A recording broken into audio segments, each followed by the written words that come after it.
Longlegs is a psychological, supernatural horror film by writer-director Ozgood Perkins, starring Maika, Monroe, and Nicolas Cage.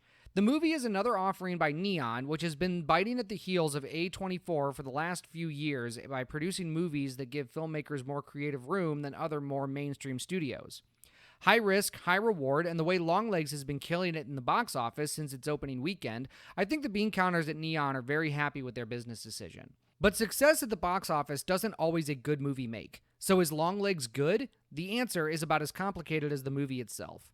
First and foremost, Nicolas Cage gives a brilliant performance as the titular character Longlegs, and is a welcome deviation from the dregs of horror movies he's been in recently like Renfield and Willy's Wonderland. He's creepy and menacing, and carries the movie along as we try to figure out what he's doing and how.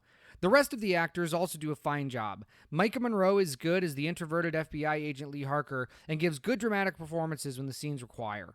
The movie tells a gripping story of FBI Agent Lee Harker as she tries to track down the elusive serial killer Longlegs, who has been leaving cryptic messages everywhere he leaves victims.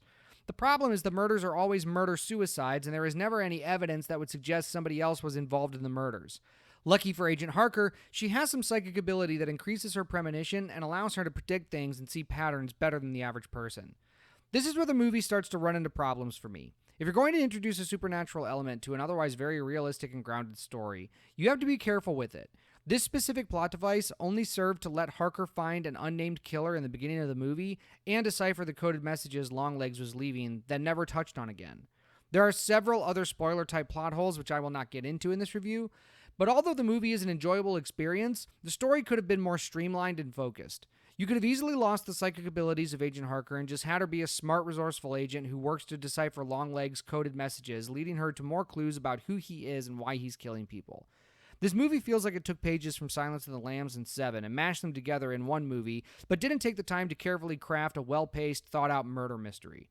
I was ready for the cat-and-mouse game of Silence of the Lambs mixed with the brutality and cunning of Seven, but what I got felt like a half-baked plot with derivatives of characters in better movies.